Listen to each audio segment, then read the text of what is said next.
Good afternoon, or those in America, or good evening for those in Asia, Australia.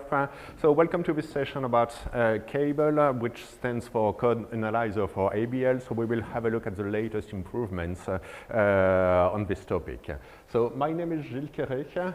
I am the owner of Riverside Software, so a software company that was started 13 years ago approximately, with a focus on continuous integration and code analysis for the OpenEdge platform. So, CABL. So it stands for Code Analyzer for ABL. And it is based on the Sonarqube platform. So Sonarqube is a platform which is being developed by SonarSource, a company based in Switzerland, and they provide a code quality platform which is meant to analyze the code quality of any product written in almost any language on the planet. So the motto is to report defects, code duplication, code coverage, security issues on your code base.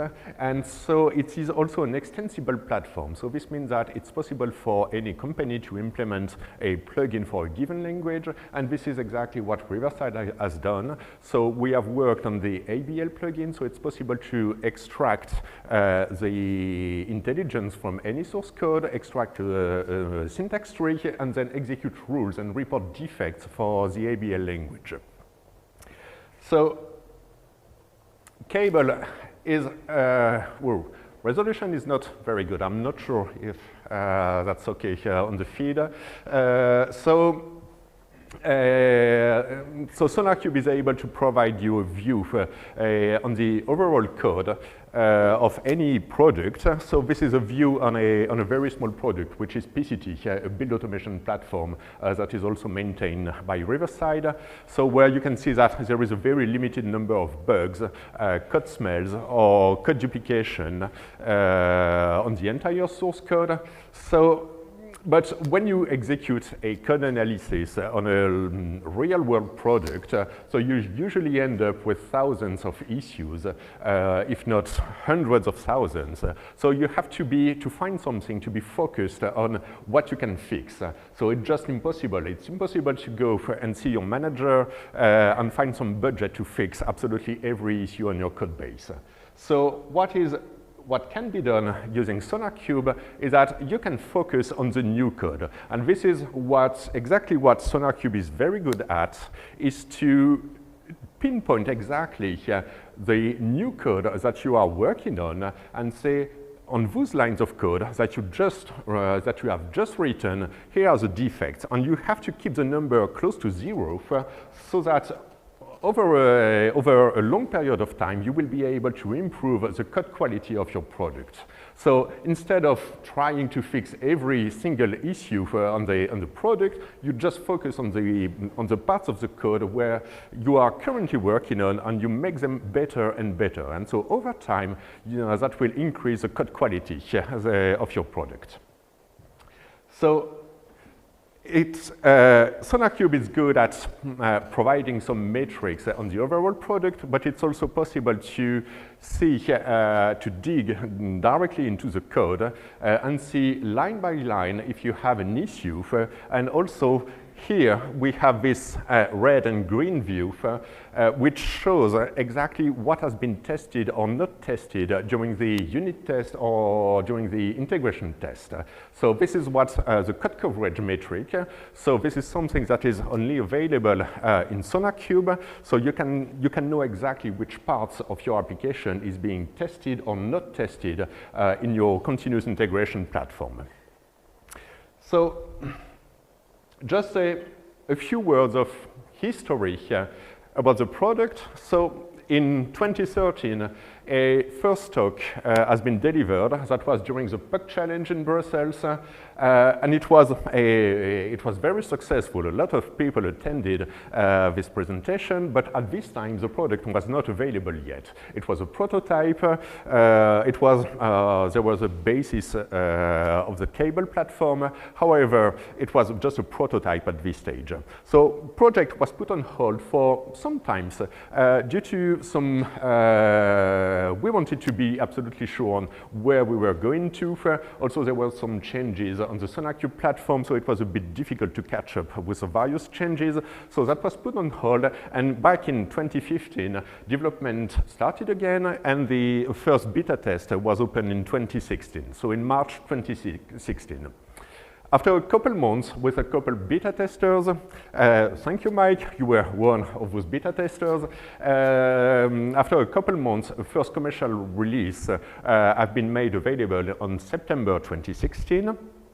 And with several customers directly signed up. So just for the information, this is a subscription model. So it's an annual cost where you buy a subscription and you get absolutely every update available, so you can upgrade freely. So in 2017, the first SonarLint version was released. So SonarLint is a way to execute the Sonar rules directly in PDSOE. So instead of having to wait for a batch analysis to be executed and wait a couple minutes or an hour or the night, you directly have the feedback from Sonar directly in your code editor. So not everything is available. For example, code coverage is not available directly in the code editor, but most rules can be directly executed and you have immediate feedback. So even before you commit code in the repository, you can fix your issues before they go into the code repository. So in 2019, SonarLint has been directly included in PDSOE. So in partnership with Progress, it was decided that SonarLint could be directly bundled into the standard PDSOE release. And this means that it's possible directly from PDSOE to connect or to bind a local project to a Sonarqube instance, and you directly have the configuration available in your dev environment, and you execute the rules that have been configured on your Sonarqube project. So then development continued during this period of time. In 2021, so during this year, a new expression engine has been introduced. In a couple slides, you will see exactly what that means. And just one thing on the roadmap, in 2022, it will be possible to execute the CABL rules directly in VS Code. Also, you will have some more information in a couple minutes. So what happened during the last years on the CABL side and on the Sonarqube side? So there were lots of changes on the Sonarqube platform. The Sonarqube platform is extremely active, so there is one LTS version every 18 months.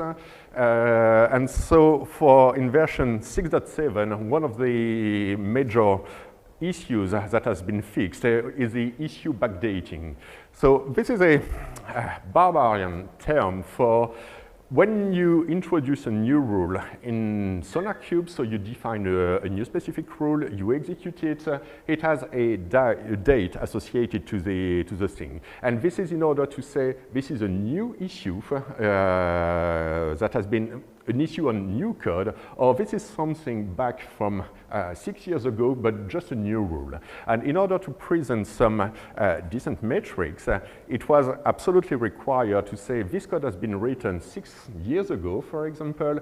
It's just a new rule, but we don't display that in the new code period. So you don't have to specifically focus on this issue. Also, multiple issue locations. So in order to explain why there is an issue somewhere, it's now possible to say there is an issue at this line number, but this is related to the variable declaration at this line number, and then you do that with a variable at this line number, and this explains why there is an issue. So this is really important to understand why there is an issue on some portion of the code.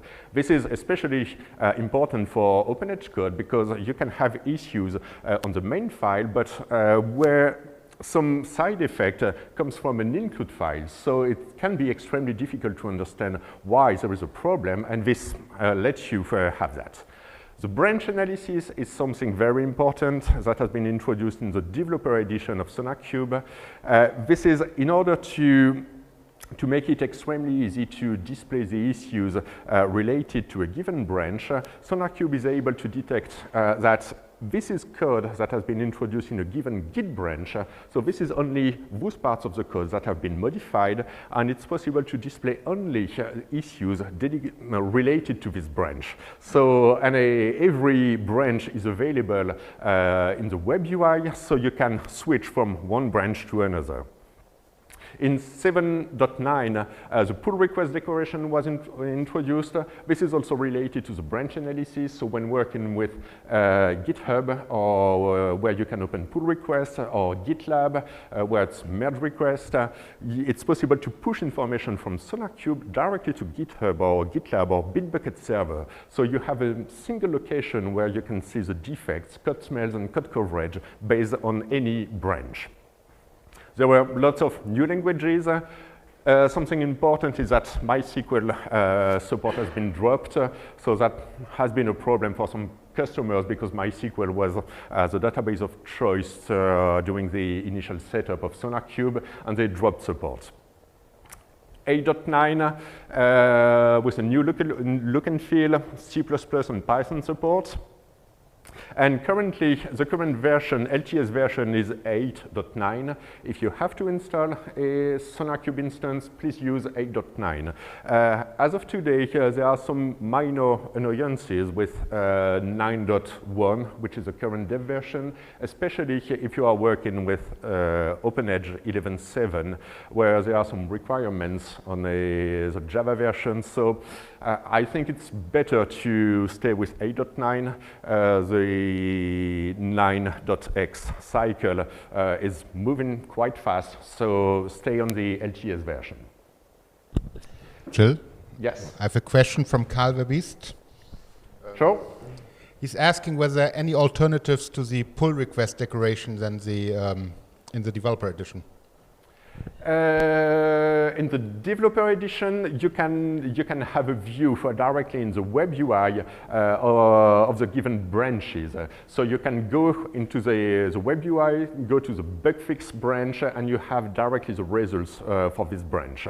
For pull request decoration, I think this is available in the community version, and things are moving quite fast. This is also different on Sonar Cloud and Sonarqube. So something I would need to have a quick look or to have details on the exact question. So SonarLint, the first versions of SonarLint in PDSOE required some manual configuration through a file which is sonarproject.properties. This is a default file name.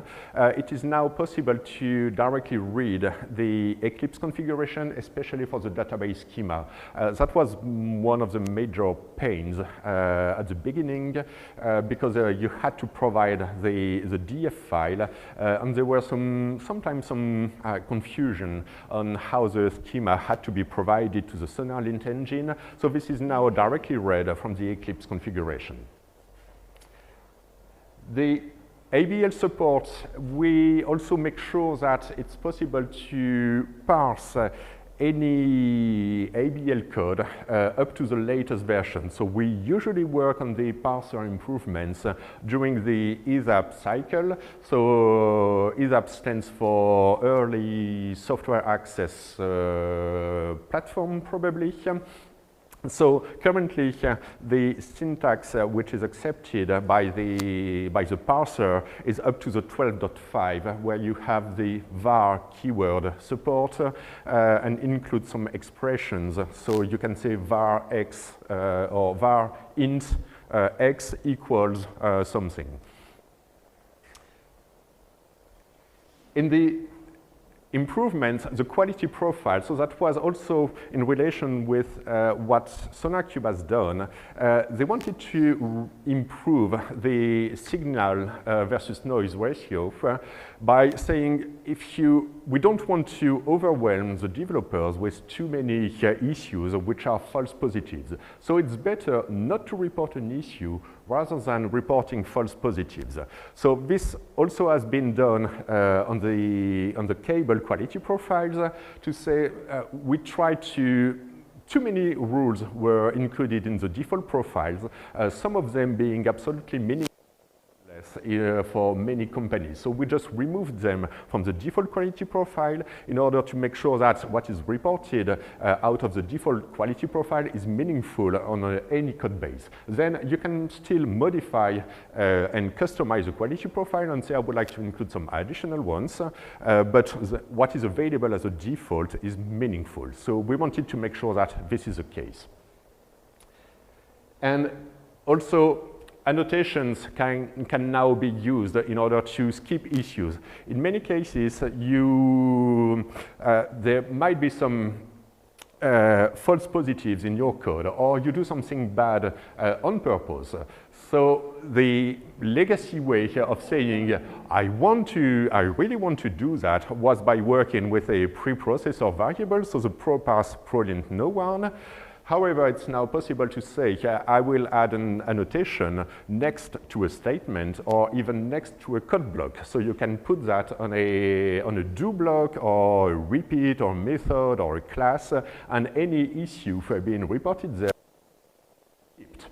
Yes, Peter, you had a question? Is it possible to disable that? And the only reason why I would ask is on... Yes, I understand. So the question is it possible to disable that? This is configurable, so you can specify the list of annotations which are being used. So if you provide an empty list, that will be skipped. However, it's currently not possible to disable the proparse prolint no one. So I assume that this is to prevent external developers from submitting bad code on purpose without anybody noticing that. I assume that it was the use case. The reason why I would think we would want to not use the annotation is @ignore is an annotation that's consumed by our unit testing framework. And so we may want to run our tests through Sonarqube, Sonarlint, have them linted properly. And if it's an ignore where we want to ignore a test case, we don't want to ignore the linting as well. Yeah, okay, yeah, good. So yeah, that was about the ignore annotation name. So it's possible to use a different name. A major improvement which was introduced in version 2.5 was the migration to Antler 4. So the CABL rules started with proparse and prolint. So that was originally written in 2000 approximately, and that was written with Antler 2. So there are still multiple forks of proparse available on GitHub. They are still based on Antler 2, but there is a major problem that it's not maintained anymore, so that will quickly become a problem with Java 11, which is becoming or is already mainstream. And Antler 4 provides very good functionalities such as multiple output targets. So this means that it's possible to generate a TypeScript or C# output target for the parser. So if you want to execute proparse in C#, you can use this version of the grammar. You just have to write a single component, which is a lexer, so the thing that transforms a source code into a set of tokens. So this is the easy part. You just have to manage the include files. It's not a lot of work. Riverside doesn't have any interest in doing that, but if you want to work natively with TypeScript or C#, you just have to rewrite the parser. So I would say it's probably 2 or 3 weeks of work if you know what you are doing. One thing that has been dropped in Antler 4 is the support for SQL. So if you have some code, such as select count star from table name into a variable, this is not supported anymore. In order not to break the code analysis, it's possible to introduce proparse skip section. So this code block will be completely ignored from an AST perspective, and so that won't break the parser. It was a tough decision, but it was a very large amount of work to implement SQL again, and given the number of companies working with SQL within their source code, it was decided to drop support. Progress doesn't support that anymore, or this is still accepted in the source code, this is still executed, but I think this is marked as deprecated since 25 years, or probably. That doesn't change anything. That's right. There are a lot of things which are considered deprecated and still there. So then the expression engine. So this is one of the new features introduced during this year. So any expression is then split in simple terms. So whenever you have an expression, so you compute something, or you execute some method calls, or you just call a function, every single term is the expression is divided into simple terms, which can be some constants, so numbers or strings, for example, or a field reference, so you want to access a field in a temp table or in the database table. This can be a method call or reference to an array, and so on. And so every single term has a data type. So this means that in the expression 1 plus 2.5, for example, this is split in the first term is a constant with an integer data type. The second one is a 2.5, which is a decimal data type, and then the global expression, which is in the sum of an int and a decimal. The output is a decimal variable. So for every single term or expression, the data type is computed. And for example, for the expression length from ABC, so you have a term which is a string, and then the length, which is a function call, and so the result of the length function is always an integer. So you have the data type for every single term and the global expression. And so this is very useful to have some interesting rules, such as the variable overflow expressions. So, for example, if you execute the string function on a long char, there might be an overflow. If the content of the long char variable is greater than 32,000 characters, then there will be an overflow. You will have a runtime issue. So this rule is there to tell you, you have to be careful when you do that. So there might be a problem. Then you can, if you do a sum of a string and a long char, then you might also have a problem if you assign that to a character variable. So the expression engine knows about built-in function return data type. So this is hard-coded in the product, and then it is also able to do that on method calls by just having a look at the R code and knowing that this is a return type of a given method. So this is computed directly into the expression engine. The expression engine is also able to detect some rules where you have more than just a compiler warning telling you that this expression doesn't have any effect. So here you do a if can find something, exclusive lock, no error. But the problem is the period after custom. So in fact, exclusive lock, no error is considered as a statement by the compiler, but a statement that doesn't do anything. So this has been found in real customer code. It was a bit more difficult. Here you can spot the issue quite easily, but when you have comments or include files in the middle of those lines, it can be extremely difficult to spot. So here the expression engine is here to tell you exclusive lock is in fact a number. This is considered a constant by the compiler, and no error is also a constant. So this is an expression that doesn't do anything. So at first glance you say, oh, what is that? So you have to search for the period just before exclusive lock. This one where also found in real customer code.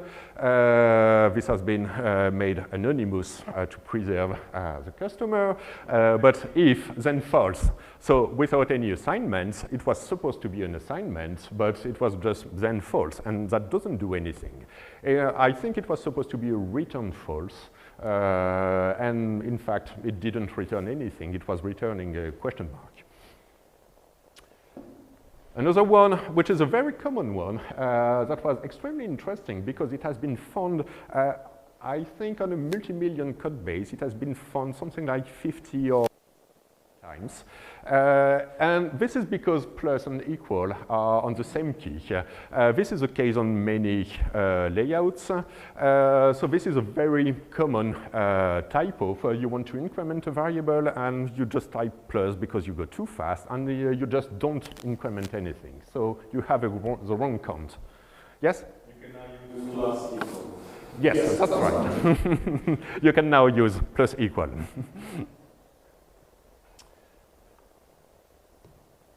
So, a last one, which has been detected in real code, also made anonymous to preserve the customer. It's quite easy to detect the issues there. There is a period after address 2, so you don't import anything, you don't read anything from the standard input stream into the customer.country, but the compiler doesn't tell you anything. It says, it's okay, this is an expression that is referencing a database field, but I just don't do anything with it, while it should be imported. It should be part of the import statement. Another issue coming from real customer code, which has been made anonymous to preserve the customer. So compile time argument in run statement. So it's possible to add some extra characters after a run statement, and especially after the list of parameters, and this is considered as a compile time argument. But if you are on a system, on a runtime system where you don't have any compiler license, so the AVM will complain and throw a runtime issue, so that will crash the session and saying, oh, I don't have a compiler, so goodbye, I can't do anything with that. And so when you do that in development, you don't see anything because this is a compile time parameter, so it doesn't have any impact when you execute it with a dev license, but it crashes at runtime. And this has been found multiple times, the extra parentheses at the end, just because it has been found multiple times because of multiple function calls. So there were way too many parentheses at the end, so it was just impossible to detect that there was an extra parenthesis. And so this led to system crash. So nested do, a fun one, also found on real customer code. So by using nested do, referencing the same variable, you just reset the variable value. So you enter do x1, you go to 1, and the next outer loop will directly go to 10 because this is a value which has been assigned at the end of the inner loop. So something which can be a real problem. How much time do I still have left, Mike? A few minutes? 2 minutes? Oh, okay.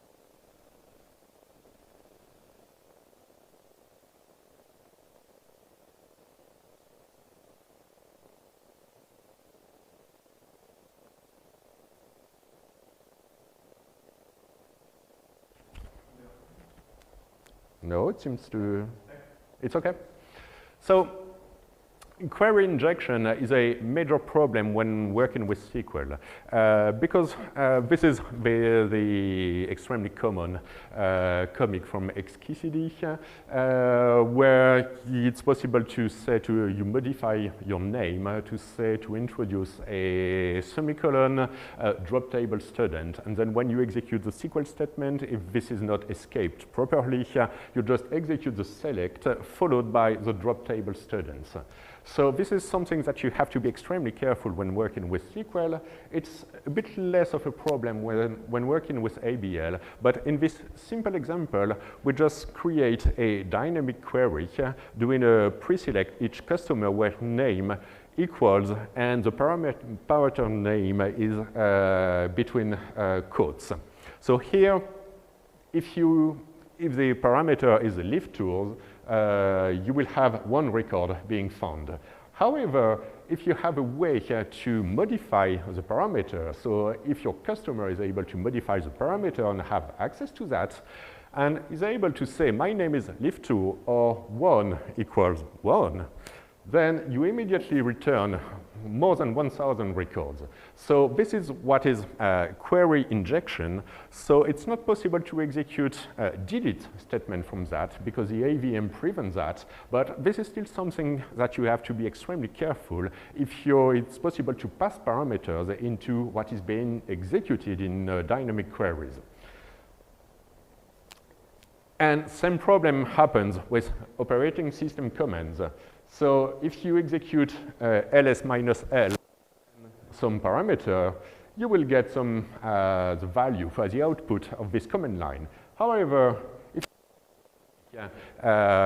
you are in charge of, if you can pass a value to the parameter, you can say semicolon and head -1 etc password, and here it is. You have access to usually what is being executed by the process, but this can be the observer process, and the observer process might have some elevated rights on the machine. So it can be extremely,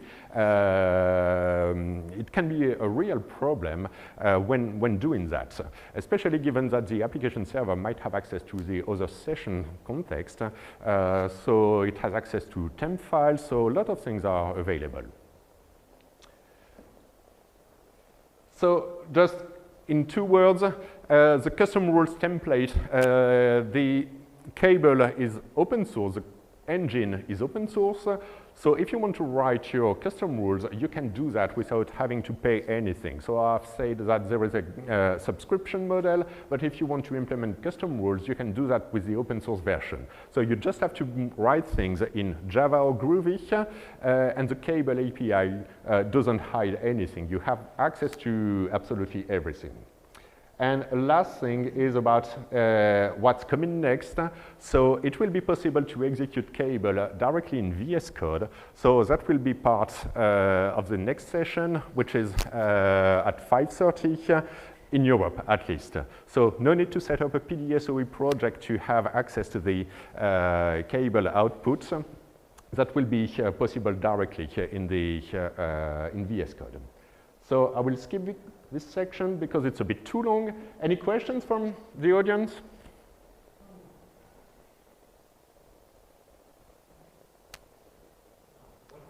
Yes? In one of your earliest first examples, you checked on a long card versus character.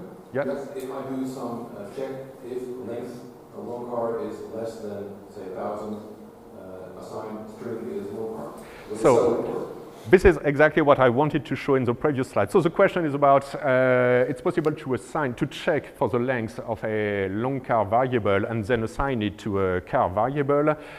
This will be part of the execution tree because it will be possible to specify a context for any if then else. So it will be possible to know that in this code block, I know that this variable is shorter than this amount of characters. So there is absolutely no reason to report an issue when assigning a long char to a char variable. So that will be part of the execution tree that will come next year, hopefully.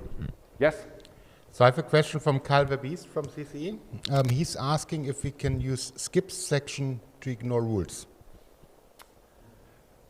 Is it possible to ignore section, to use ignore to ignore rules? Yes. it should be possible to do that. And technically, this has been set up at the beginning for .NET's initialize method in order not to report anything there. So yes, I don't see any reason it shouldn't be used this way. Any other question? Thank you for your time, and see you for the next session.